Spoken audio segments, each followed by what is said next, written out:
Hello friends, good morning, जय श्री महाकाल। चलिए आज हम फिर से लेके आए हैं एनटीपीसी और ग्रुप डी के लिए प्रैक्टिस है साइंस का। ग्रुप डी का एग्जाम तो हो चुका है, एनटीपीसी के लिए लाए हैं, जो कि हम एनटीपीसी और ग्रुप डी के प्रीवियस ईयर क्वेश्चन से सभी प्रश्नों को लाते हैं। और जो भी 22,000 के फिर से एग्जाम 22,000 की जो वैकेंसी आने वाली है ग्रुप डी की, वो 20 जनवरी से शायद आने वाली है। उसका नोटिफिकेशन आपको दे दिया जाएगा, जब आ जाएगा तो आपको हम बता देंगे, ठीक है। आप लोग फॉर्म फिल कर सकते हैं। आप जिसने टेक्नीशियन का फॉर्म फिल किया है वो इस प्रैक्टिस सेट से जुड़े और सभी प्रैक्टिस सेट को साइंस का लीजिए, ठीक है। आपको न्यूमेरिकल भी कराई जाएगी, सभी प्रश्न केमिस्ट्री, बायोलॉजी और फिजिक्स तीनों से आपको कराई जाएगी, ठीक है। आप लोग नहीं देखे हैं तो एक बार ज़रूर पिछले वीडियो भी देख लीजिए, आपको पता चल जाएगा कि कैसे क्वेश्चन कराते हैं। और आगे भी क्वेश्चन हम कराते रहेंगे, ठीक है। आप लोग थम्स एक बार जरूर कीजिएगा, वीडियो अच्छा लगे तो, ठीक है। और कमेंट में बताइएगा वीडियो जरूर कैसा लगा, ठीक है। चलिए पहला क्वेश्चन लगा हुआ है, इसका उत्तर बताइए क्या हो जाएगा। निम्न में से किस भौतिक राशि का मात्रक वोल्ट बटा एम्पियर होता है। प्रतिरोध का मात्रक क्या होगा, प्रतिरोध का होता है। कार्य का मात्रक क्या होता है, तो कार्य का हो जाता है जूल। और विद्युत आवेश का मात्रक होता है कूलॉम, विद्युत आवेश का क्या होता है कूलॉम। और विद्युत धारा का मात्रक होता है एम्पियर, क्या हो जाएगा एम्पियर हो जाएगा, ठीक है। चलिए नेक्स्ट क्वेश्चन देख लेते हैं। चलिए नेक्स्ट क्वेश्चन है आज का दूसरा प्रश्न। बोला गया है कि अभी तक वैज्ञानिकों द्वारा पदार्थ की कितनी अवस्थाएं तय की गई, कितनी अवस्थाएं तय की गई है, तो 5 हो जाएगा, क्या हो जाएगा 5 हो जाएगा, ऑप्शन डी। चलिए नेक्स्ट क्वेश्चन आज का। चलिए तीसरा प्रश्न, आज का तीसरा प्रश्न का उत्तर क्वेश्चन है। एक रासायनिक अभिक्रिया के दौरान अभिक्रियाओं और उत्पादों के द्रव्यमान का योग और अपरिवर्तित रहता है, इसे क्या कहा जाता है। इसका राइट उत्तर क्या होगा, द्रव्यमान संरक्षण का सिद्धांत, क्या होगा द्रव्यमान संरक्षण का सिद्धांत हो जाएगा, ऑप्शन डी हो जाएगा, ठीक है। चलिए नेक्स्ट क्वेश्चन आज का हो जाएगा। वीडियो अच्छा लगे तो लाइक आप लोग जरूर कीजिएगा, और जो भी दोस्त तैयारी कर रहे हैं उसको भी शेयर जरूर कीजिएगा, ठीक है। चलिए पृथ्वी की एक सेकंड, पृथ्वी की सतह पर प्लायन वेग लगभग कितना होता है। प्लायन वेग जो होता है पृथ्वी की सतह पर कितना होता है, तो 11.2 किलोमीटर प्रति सेकंड होता है। पृथ्वी से यदि हमें बाहर जाना हो तो 11.2 किलोमीटर के प्रति सेकंड की रफ्तार से हमें जाना होगा वेग से, ठीक है। कोर वाले जानवरों के अमाशय का सबसे बड़ा हिस्सा कौन सा होता है, कौन सा होता है, तो ये हो जाएगा, कौन सा हो जाएगा, तो रूमेन हो जाता है, रूमेन हो जाता है, क्या रूमेन, ऑप्शन ए हो जाएगा, ठीक है। रूमेन जो है क्विनोमेन कक्ष है, क्या है रूमेन जो है एक क्विनोमेन कक्ष है, जो रूमेन में जटिल कार्बोहाइड्रेट को क्विनोमेन द्वारा तोड़ा जाता है, ठीक है। चलिए नेक्स्ट क्वेश्चन। निम्न में से कौन सी बीमारी जो है विषाणु के द्वारा होती है, विषाणु के द्वारा होती है, तो हो जाएगा चिकन पॉक्स, क्या हो जाएगा चिकन पॉक्स हो जाएगा, ऑप्शन डी हो जाएगा, ठीक है चिकन पॉक्स। चलिए अच्छा नेक्स्ट क्वेश्चन है, यानी 7वां प्रश्न है। कार्य का सूत्र जो है क्या है, तो कार्य का सूत्र हो जाएगा बल इंटू विस्थापन, क्या हो जाएगा बल इंटू विस्थापन हो जाता है कार्य का सूत्र। चलिए नेक्स्ट क्वेश्चन। यदि कोई वस्तु किसी वृत्ताकार पथ पर घुमाई जाती है तो उस पर किया गया कार्य क्या होगा, तो यदि हम वृत्ताकार पथ पर घुमाएंगे तो क्या हो जाएगा, शून्य हो जाएगा, ऑप्शन ए हो जाएगा, ठीक है। चलिए नेक्स्ट क्वेश्चन आज का। किन अस्थायी ऊतकों में कोशिकाएं मृत होती है, तो स्क्लेरन कायमा जो ऊतक होता है इसमें कोशिकाएं मृत होती है, ऑप्शन ए हो जाएगा, ठीक है। चलिए नेक्स्ट क्वेश्चन आज का। ज़्यादा समय हम आपका नहीं लेंगे, आपको कम ही समय में 25 क्वेश्चन करा दिया जाएगा, ठीक है। तो मनुष्यों में पाया जाने वाला श्वसन पिगमेंट क्या होगा, तो मनुष्यों में पाया जाने वाला श्वसन पिगमेंट क्या, तो हो जाएगा हीमोग्लोबिन, क्या होगा हीमोग्लोबिन हो जाएगा, ऑप्शन सी हो जाएगा, ठीक है। चलिए नेक्स्ट क्वेश्चन आज का।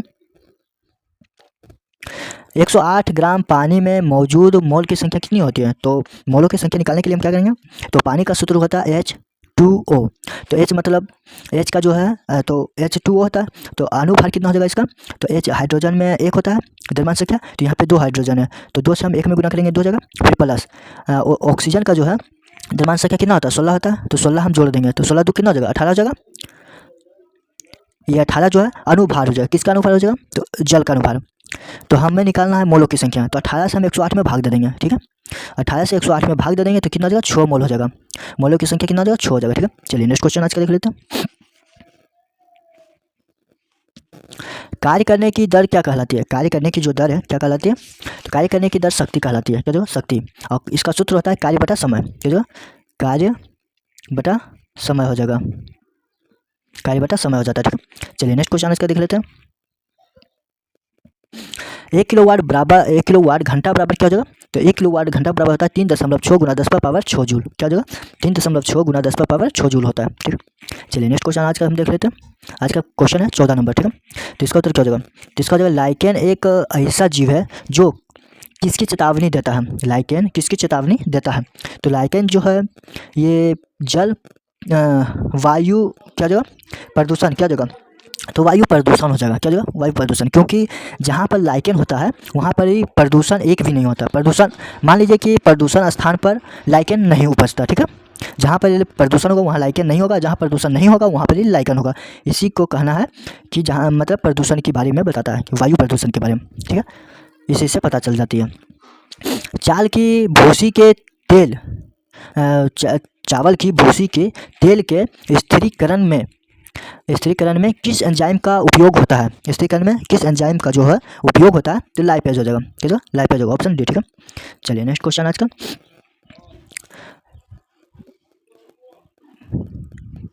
वैज्ञानिकों में से किसने स्थिर अनुपात के नियम को प्रतिपादित किया था? ठीक है, जोसेफ प्राउस्ट। ठीक है, जोसेफ प्राउस्ट हो जाएगा। ठीक है, ऑप्शन सी। ठीक है, चलिए नेक्स्ट क्वेश्चन।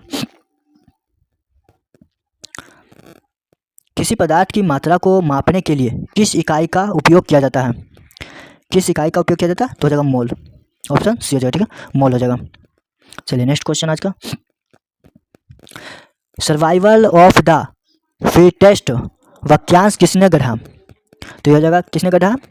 हर्बर्ट स्पेंसर ने गढ़ा। क्या होगा? हर्बर्ट स्पेंसर ने। ठीक है, ऑप्शन सी हो जाएगा। चलिए आज का नेक्स्ट क्वेश्चन है। थियोफ्रेस्टस को किसका जनक कहा जाता है? थियोफ्रेस्टस को किसका जनक कहा जाता है? तो थियोफ्रेस्टस को किसका जनक कहा जाता है? तो क्या जो वनस्पति विज्ञान का। थियोफ्रेस्टस को किसका जनक कहा जाता है? वनस्पति विज्ञान को। तो जो रासायनिक विज्ञान है, आधुनिक रासायनिक विज्ञान का जनक होता है एंटोनी लेवोजियर, और रासायनिक विज्ञान का जनक होता है प्रफुल्ल चंद्र रे। ठीक है, जंतु विज्ञान का जनक होता है अरस्तु, भौतिक विज्ञान का जनक होता है आइजैक न्यूटन, और आधुनिक भौतिक विज्ञान का जनक होता है गैलीलियो। ठीक है, चलिए नेक्स्ट क्वेश्चन है।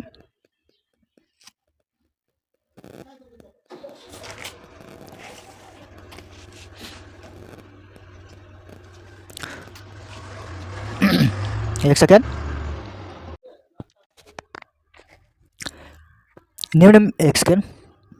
निम्न में से कौन सा एक भौतिक परिवर्तन है?